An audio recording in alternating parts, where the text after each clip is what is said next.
Welcome back, everybody. The first card of 2026 is finished on the Paramount era, UFC 324. It was a fucking pretty good card. The main event was a banger. We had some good finishes on the prelims. Had a few boring fights, but it was mainly a pretty exciting card for the UFC's re-entrance into 2026. So starting off the card, we had Ty Miller taking on Adam Fugit. This was Ty Miller's debut. He TKO'd Adam Fugit with 1 second left in the first round. Really good fight. He looked solid. His stand-up game was great. He did get caught by body kicks from Fugit a bit, but he was doing really well at checking leg kicks, which was a problem he had on the Contender Series. And his hands, yeah, he was just piecing up Adam Fugit. He was constantly getting the better of the exchanges. His 1-2 down the pipe was really good. Straight shots down the middle. He was just stinging Fugit the whole round. With about a minute left, I think he dropped Fugit with a straight. But then Fugit did recover. He landed a spinning elbow on Ty and cut him up, and gave him a cut above the nose. So Ty was able to recover from that. Adam Fugit landed a bit more in the exchange, but then Ty recovered and he put a beating on Adam Fugit. And they could have let this fight go a second round, but yeah, he was piecing up Fugit before the end of that round, and he had been putting a beating on him the whole round. He did really well in that fight. Fujit's only lost to good comp. He lost to Islam Dulatov. He lost to Mike Malott. Ty Miller could be a contender in the welterweight division. Looks like he's going to be an exciting fighter. Can't wait to see what they have next for him. But yeah, so good win for Ty Miller. He got that finish bonus with 1 second left in round one. Moving up the card, we had the heavyweight match between Josh Hockett and Denzel Freeman. I picked Ty Miller to win by a TKO in round two. He TKO'd him in round one, but I got that pick correct. Moving up, I also got another pick correct in Josh Hockett versus Denzel Freeman. I thought that he would TKO him in round one, and he did. Josh Hockett put an incredible pace and beating on Denzel Freeman. He took him down straight away, landed some good ground and pound, some good knees. Denzel Freeman had nothing for him. Josh Hockett proved his wrestling is superior. Whenever it went back to the feet, he was just piecing up Denzel Freeman. He dropped him a few times. He had him stumbling around. Denzel Freeman couldn't keep up with the pace at heavyweight. He was just broken. By the end of the round, with about 10 seconds left, Denzel Freeman managed to break away and basically ran away from Josh Hockett to the other side of the cage and crouched down, and Josh Hockett pulled the finger at him, and the ref stopped the fight there because Denzel Freeman had basically just quit inside the cage. He'd had taken a beating in the round. He had nothing for Josh on the ground. He had nothing for him on the feet. He looked gassed. He looked exhausted. He really had nothing more to offer in that fight. And Josh Hockett, great on the mic afterwards. Chael Sonnen-esque. People are calling him Whale Sonnen because he's a bit of a blob at heavyweight, which is quite funny. But yeah, he's definitely going to be a name at heavyweight. He's going to be an interesting prospect. I can't wait to see what they do for Josh Hockett as well. He finished another first round finish with 1 second left to go on the clock. So really good opening for the Paramount card. But moving on to the prelims. Short early prelims, 2 fights were cancelled. Alexander Hernandez versus Michael Johnson, and Ricky Tercius versus Cameron Smotherman. But yeah, moving up to the prelims, I got this fight wrong. This was Alex Perez versus Charles Johnson. Alex Perez TKO'd him in round one in 3 minutes and 16 seconds in. Alex Perez and Charles Johnson, they were going at it at the start. It looked pretty even in the first minute. Charles Johnson was landing on Alex Perez. Perez was landing back. Perez had good leg kicks throughout the first minute or so, but at some point he just caught Charles Johnson with a clean left hook, sent him spinning, and from then on he just put a beating on him for the next 2 minutes or so. He really just pieced up Charles Johnson. Charles Johnson at one point tried to dive for a leg, but Alex Perez sprawled really well and got the fight back up to the feet, and then continued to piece up Johnson. And the ref stopped it at a point where maybe Charles could have continued. He did scramble immediately for a single leg after the stoppage when Alex Perez had run away, but Perez had been putting a beating on him for about 2 minutes at that point, and Charles Johnson had shown nothing to offer, and he was in a position on the ground. At that point, he'd been dropped, and Alex Perez could have landed a lot more damage on him if the ref hadn't stopped it there. So I think it was a good stoppage. I think the ref really saved Charles Johnson from taking some more unnecessary damage in that fight. But yeah, Charles Johnson, I think he's honestly just going to be a gatekeeper for prospects at this point. He's got such an odd career. He beats any good up-and-coming prospect, but then loses to people like, well, then Alex Perez is still good, but he's a bit of an unk. He's a bit of kind of falling out of the top 15, it looked like. But yeah, but Charles Johnson put a good pace. Sorry, Alex Perez put a good pace on him. Did really well. He's proven that he's still top 10 caliber, and he's still got it kind of at the top of this division. So great win for Alex Perez, last fight on his contract. Really happy for him. Hopefully he goes on and builds up a bit of a win streak again because he's quite an exciting fighter. But yeah, moving up the card, here's another one that I got wrong. Modestas Bukauskas versus Nikita Krylov. Nikita Krylov KO'd him in round 3 with 3 seconds left on the clock. And before that, he was winning the fight easily. He'd won probably the first 2 rounds. The first round was a bit close. But yeah, Nikita Krylov kind of just proved that he was a crafty vet.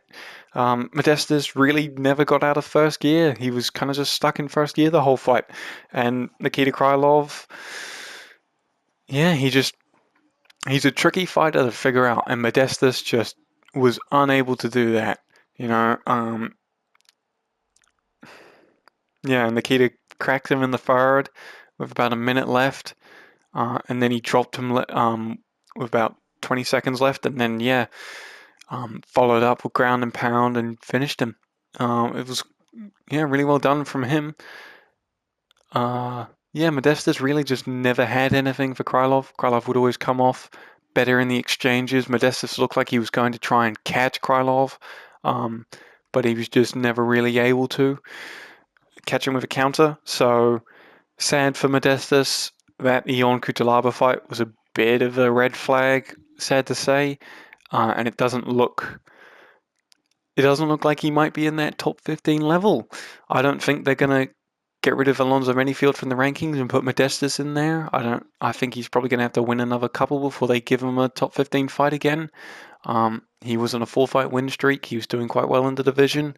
But yeah, sad for Modestas. He lost his chance at the top 15. It looked like he was going to lose a decision, but then Nikita just, managed to find that shot and put him out. So he ended up getting KO'd instead, and that's quite, unfortunate for him. But hopefully he rebounds. Nikita Krylov, again, he beat Uzdemir quite recently too. That's an impressive win, and it looks like Nikita Krylov, he was on a 2-fight losing streak, but it looks like he's going to remain kind of in the top of light heavyweight. Sorry. I think they might give him a top 10 matchup. They might still give him one in the top 15. But yeah, crafty vet takes the win. Nikita Krylov just proved to be a bit too good for Modestas. Well, that time in the top 15 really paid off for him. Moving up the card, we had a Tebe Gutierrez versus Andre Pulyaev. I got this fight right. So 3-2 with picks so far. Tebe Gutierrez won a 29-28 decision over Andre Pulyaev, which is really surprising. Everyone expected this fight to be a round 1 KO, but really, Tebe Gutierrez showed he could be beaten in this fight. Andre Pulyaev was the better striker. Apart from the moments where Tebe Gutierrez knocked him down and rocked him with big shots, which Andre Pulyaev ate all of and kept coming back for more. Tebe Gutierrez really showed he was quite predictable. He only really had one kind of move set that he hits people with, and Andre Pulyaev was able to be elusive. He was able to stay on the outside and strike. His body kicks were really good, and he had a good straight left that he would quite often crack a Tebe Gutierrez with. So that was impressive. It was impressive to see how he dealt with the power of a Tebe Gutierrez. And when Tebe Gutierrez had that knockdown taken away from him, he didn't get a knockdown in round 3. He lost that round. Andre Pulyaev outstruck him. Really, Tebe Gutierrez showed he's not going to get a top 15 matchup off of this fight, I don't think. I don't think he's ready for it.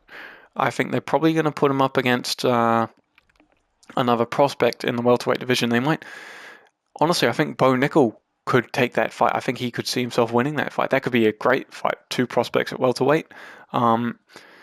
Yeah, I don't think Tepe Gutierrez quite ready for the top 15 yet. He showed he can be predicted in this fight. He showed that someone can figure him out quite easily. Andre Pulev, honestly, I don't think he loses much stock from this.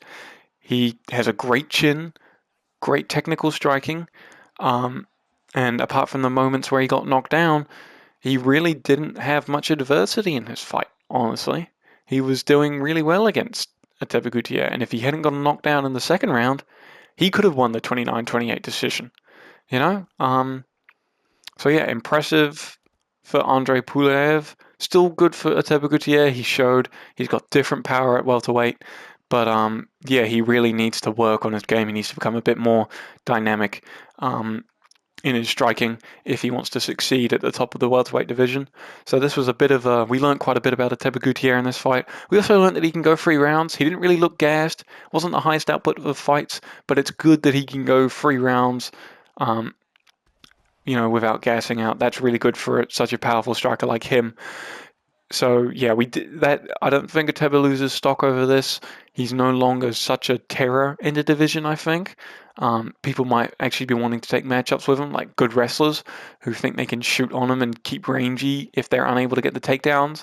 So yeah, I think Ateba Gutierrez not ready for the top 15 yet. Exciting prospect. Can't wait to see what happens with him. But they're going to give him another one, and he needs to show he's improved. He's only 23, still young, but he needs to show improvement before they give him a jump into the rankings. Moving up, we had Umar versus Figgy. This is another fight that I got correct, 4-2 on picks. Umar won a 30-27 decision. And honestly, a bit of a boring fight, kind of slowed the card down. Like Tepe Gutierrez, Andre Pulev had that tension, because at any moment it looked like Andre Pulev could get finished by Tepe Gutierrez when he's swinging those hammers at him. But yeah, Umar versus Figgy kind of went as expected. Umar had success on the feet. Figgy was pretty much constantly on the back foot. Umar landing shots on him. He'd land kicks on him, the body kick, front teep. Yeah, and Figgy just on the back foot is not quite the same. He wasn't ever able to really counter Umar with significant damage. In the first round, Figgy did well on the ground to keep Umar from landing any significant ground and pound. He kept him in full guard in his guard, and he managed to get butterfly hooks in, but he wasn't quite able to get back to his feet. He did show good takedown defense, Figgy did. He was able to stuff quite a fefew of Umar's takedowns. He was good in the clinch. But yeah, Umar was able to get him down every round, I believe. And yeah, he just outstruck Figgy. He got the control time. He landed a little bit of ground and pound in round 2 and 3. Figgy was never really able to get anything going. He swung a Hail Mary of an overhand at the end of the fight with like 2 seconds left. It was, jeez, if Umar had been hit by that, I don't know what would have happened to him. But yeah,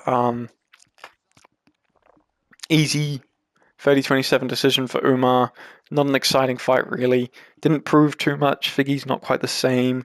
At bantamweight, I think Umar's got to go another one. Got to win another before he gets a title shot. But yeah, Figgy did a good job keeping himself from dangerous positions on the ground. And on the feet, it was kind of just, yeah, Umar was able to do what he wanted. And Figgy was unable to really land any counters. So, yeah, pretty much the fight went as expected. Moving up the card to the main card, we had Gene Silva taking on Arnold Allen. I got this pick wrong. Gene Silva won the decision against Arnold Allen 29-28. Allen won the first round. He had a clean jab, good leg kicks, was landing on Gene Silva at the start. It was looking good for Allen at the start, but Gene got into a flow at the end of that round. He really did quite well. He landed a flying knee at one point. He was landing good kicks. In the last 20 seconds of the round, it honestly looked... No, it didn't look like Allen could be finished, but it definitely changed the visuals of round 1, and it looked almost like Gene could have stolen that round back at the end. But yeah, Gene, and that really just was where the fight went downhill from Allen from that point. Gene just, yeah, he proved to be the better striker. I think Allen probably broke another one of his hands. Um, but yeah, Gene was able to just put a pace on Allen. He was landing leg kicks by the end of it. Allen wasn't really putting them back. Um, yeah, Gene had good kicks. He had good hands. He'd come off the better in the exchanges. Even in the grappling, he tried to take Allen down a few times, and he succeeded. Allen did take him down, but in the clinch, it looked like Gene was stronger in the clinch. He managed to keep Allen against the cage for a little bit in round one.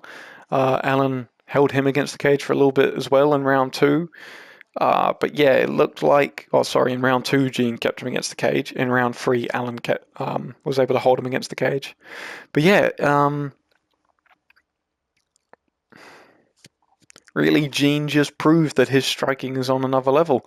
And he was doing well in that Diego Lopez fight. He was doing well in the second round after he took that ground and pound in the first. So it looks like Gene Silver is really a top level not flyweight, featherweight, like we thought he was going to be. So yeah, he hit a striking flow. He did well to secure the second and third round. It was a competitive fight. Both of them looked good. Allen still looked good, despite the outcome of the fight. Excited to see what they do for him next, but I think they definitely give him another top 10 matchup. I want to see him rebound. He's a great fighter. Love him. Battle of the Autistics, and sadly in this one, the loud autistic Gene Silver won this fight. But yeah, so great fight. This was a great opening to the main card. I got this pick wrong. I had Allen. I thought he'd win a decision, but just wasn't meant to be. But moving up the card to one I got right. So I'm 5-3 on picks. Natalia Silva won a decision over Rose Namajunas, 29-28. Typical women's fight, quite boring. Really, whoever got the takedown. Nothing much happened in this fight in the first round. Natalia Silva stuffed the takedown and barely out tippy tappy strikes Rose. Rose won the second round. She got some takedown, landed some busy strikes. Not many significant strikes in the second round for her. And then Silva won the third round. She got her own takedown and outstruck Rose by quite a significant margin. So, yeah, typical women's 29-28 decision. Natalia Silva looked decent. I don't know how she does against Valentina Shevchenko, because Rose was able to get her down in round two and kind of hold her there. But it looks like Silva might have a chance in that fight, and that could be an exciting one in the division. But yeah, we'll see how that fight goes. Rose looked kind of tired before that fight. She looked kind of old, tired. She doesn't look like she's quite at the top of her game anymore. I don't think she loses her number 6 ranking. She might go down to number 7, but yeah, she had a good performance against for a women's fight. She had a good performance against Natalia Silva. But yeah, moving up the card, we had another fight that was kind of boring at the start. Waldo Cortez Acosta taking on Derek Lewis. He TKO'd him in round 2, 3 minutes in. I got this pick right. I thought that Waldo would finish him in the second round, so I'm quite happy about that. But first round, it was quite boring. Waldo was very cautious of Derek's power in the first round. He would constantly, he stayed out of range. Derek would often blitz in, throwing hooks, really just trying to get him out of there. But Waldo would always back up. He started to land a counter jab on Lewis whenever he'd come blitzing in. And once he found that jab, he'd land it every time. His left jab, or left straight, sorry, counter left straight. But yeah, Derek would just constantly come charging in and swinging. Waldo, I think, at one point managed to get Derek to the ground and going full guard, and he landed some damage from there, which might have won him that round back. There weren't many strikes from Derek outside of that. So, yeah, Waldo could have stolen that round from Derek Lewis with the ground and pound at the end. But yeah, no, really nothing much happened in the first round. Quite a boring first round. Second round was kind of looking the same. Derek would blitz in. He was sweating a lot. He looked kind of like he'd gassed. and every time Waldo would just pop him with that left straight with the counter. And yeah, just about 3 minutes into the round, Lewis came charging in again. Waldo with a stiff left straight dropped him, and then followed up with ground and pound and TKO'd the Black Beast. Derek kind of shelled up and just took the damage, and yeah, the ref stopped the fight. It was good finish, good stoppage. This is a good look for Waldo at Cortez Acosta. His ability to not get hit with those big shots from Derek Lewis, like Volkov has been hit with those. Volkov got finished by Derek Lewis in the third round. So really, yeah, it's a good look for Waldo. He called out Curtis Blades. I don't know if he wins that fight. Blades might finish him. Blades might have the ground game advantage over him. But if Waldo can beat Blades, then he is definitely looking at a title shot. Um, yeah, I like this look for him. That good counter jab, good counter straight.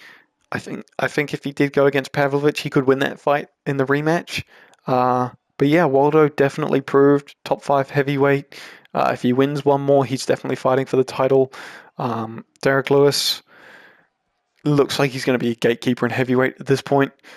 Just someone to shut out up and coming prospects who don't respect the power that he has, like Glover Teixeira. Not Glover, not Glover Teixeira, Taliesin Teixeira. Yeah, so really not the best fight in the first round, but the second round was definitely a bit more exciting and great finish by Waldo. Looking forward to see where he goes in his career, especially with that finish over Derek Lewis. Not too many people can do that to Derek Lewis. Not too many people can stay out of the way of his shots for that long and then catch him when he's coming in. Volkov even got caught with one of those blitzes. So good for Waldo to prove that he can avoid the danger that comes with taking on the Black Beast. Moving up the card, we had Sean O'Malley taking on Song Yadong. This was a close fight, another 29-28 decision.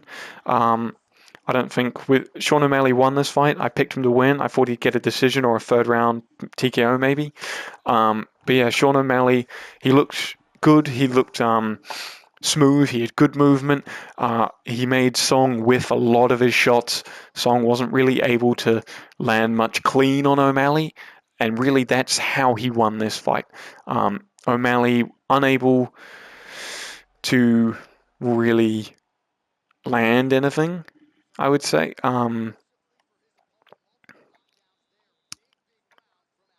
Yeah. So O'Malley was able to just stay out of the way. He'd throw leg kicks and he had a good body teep. He didn't really throw any punches, but he would, go for the counter in the exchanges that they had. Yeah, he just looked a better striking level than Song Yadong. Yeah, Sean's Song did get a takedown at the end of the first round. He was able to get that for about 20 seconds, but when he went for the takedown. O'Malley managed to wrap up a guillotine. Song got out of it with about 20 seconds left and was unable to really land any significant strikes. I don't think he won that round back for himself with that. I think O'Malley kind of had that round in the bag, and the takedown wasn't quite enough to secure it for him. So yeah. Sad for Song Yadong, another kind of top 3 matchup that he's missed, that he hasn't quite been able to put it together on. Yeah, he's definitely a top 5 guy, an exciting fighter. I think he's going to do well in the division. But yeah, O'Malley made him miss a lot. He only landed 43% of his strikes. He only landed 10 significant strikes in the first round. O'Malley landed 16. That's where he wins this fight. Yeah. So second round, clearly Song Yadong's. He got 2 takedowns. He did well with those takedowns. He managed to land some ground and pound. He was a lot more accurate, 45% to Sean's 35%, and he landed 14 significant strikes over Sean's 7. So he really had more output and he landed more and did more damage. So he won that second round quite easily. It was a good second round for him. He looked good in the first and second round, but in the first round he just wasn't able to land clean shots on O'Malley, and that's really where O'Malley won this fight. I see people calling it a robbery. I don't think it is. O'Malley kind of just proved that when you can make Song miss, you can really just land those counters and keep it at range, and he just can't do too much. It's like in this Petr Yan fight, he got out volumed. So yeah, I think it was a good fight. It was a good showing for Song Yadong, and Sean O'Malley proved that Sean O'Malley's still that top three guy, still probably one of the best strikers in the bantamweight division. And it also proved that Song Yadong is definitely a top five guy. He's definitely a mainstay in the bantamweight division. He's a really good striker, but he's just not quite at that level yet. He's got the power, but he just doesn't quite. He hasn't put it all together. I want to see the comeback for Song Yadong. I think he can make a run for the title, not this year, but maybe next year. Yeah, so I really think Song Yadong has a good chance of going for that, of getting a title shot in 2027 if he can get back on a win streak and beat someone in the top of the division. Like if he beats an Umar, they might make that fight for him. Maybe not, seeing as Umar's probably looking for someone coming off a win. But I think they might make Sean O'Malley versus Umar to see who gets the title shot against Yan after Marab does, because apparently Yan's giving Marab a rematch. But yeah, in the third round, it was basically the opposite of the second. Sean really outstruck Song Yadong. Song Yadong looked like he was losing steam, losing power. Sean stuffed both of the takedowns in that round, and Song Yadong had like a 30% striking accuracy. He only landed 12 significant strikes, and Sean doubled him in that with 25. So yeah, Sean, really close fight. Good technical showcase for Sean. Proved he's still at the top of the division, still better than these other contenders. And yeah, really close fight, really good fight in the co-main event. Excited to see what's next for both of these guys. Moving on, we had the fight of the night and the main event, which was Justin Gaethje taking on Paddy Pimblett for the lightweight interim title. I got this fight right as well. I predicted Justin Gaethje would, over 5 rounds, break down Paddy and win this fight with a decision. 48-47 was the official scorecard. Justin really just controlled this fight from the opening. He did land one eye poke or two. I think it was one, but it looked accidental. Paddy, after 40 seconds, said he was good to continue. It's sad. It shouldn't have happened, but yeah, it didn't look like it was on purpose. And yeah, Justin looked quite, remorseful, I guess. But yeah, Paddy actually outlanded Justin. He had 37 significant strikes. Justin had 27, but Justin knocked him down twice. He poured some ground and pound on. And yeah, Scousers really just don't get knocked out. Paddy survived. He definitely lost that first round, but he did well on the feet for what we thought he would do against Justin. He didn't try to take this fight to the ground, but something I will say, Justin just really chose when this fight would go to the ground. He would kind of shoot on Paddy early before Paddy could shoot on him, I guess, and he'd get him into kind of a north-south position, and he'd just land the occasional knee to the body or some punches to the head. So Justin really controlled kind of all aspects in this fight. Yeah, Paddy kind of just got shut out, which was quite unfortunate to see. The UFC really pushing Paddy, but I think I don't think he really loses stock in this fight. He showed he's a fucking hell of a chin, and he did well in the striking. He did pretty well. He was just as accurate as Justin. He outlanded him in, I think, most of the rounds. Yeah, apart from round 2, he outstruck Justin in terms of significant strikes. And in round 2, I think some judges scored that a 10-8. But Justin got both of his takedowns. He knocked Paddy down twice. He outlanded him in significant strikes. Justin had a really good second round against Paddy. And from then on, Paddy couldn't really get much momentum back. He did steal round 3. He outstruck Justin by quite a bit. Justin, did he knock him down? No, he didn't knock him down. But yeah, he was able to just he put on a really good striking clinic in round 3. Justin looked kind of tired almost. Nut shot in round 3, I believe. But Justin came back pretty soon after just 40 seconds. And yeah, Then round 4, kind of the same as round 1. Paddy outstruck him a little bit, but Justin got the takedown, held him down, did some damage to him. And yeah, I think Justin wins round 4. So Justin's won round 1, round 2, round 4. Paddy's won round 3. He needs a finish or a 10-8 to secure a draw. Yeah, and round 5 was a close round. I think Paddy won that round. I think he landed the better shots. I think at some point, it looked like he could have almost finished Justin in that round. But yeah, Justin looked kind of tired in the 5th round. Paddy did well. It was a great fight. It was a banger of a fight. It was a awesome fight of the year contender, and really just a great way to open up the UFC Paramount deal. Really exciting to see what happens when Justin takes on Ilya. I think Ilya finishes him. I think Arman could finish Justin. I think Max could finish him. I don't know if Charles could. Maybe Charles' chin might not hold up to it. But yeah, I don't think this was the 2 best lightweights in the world fighting for the interim title.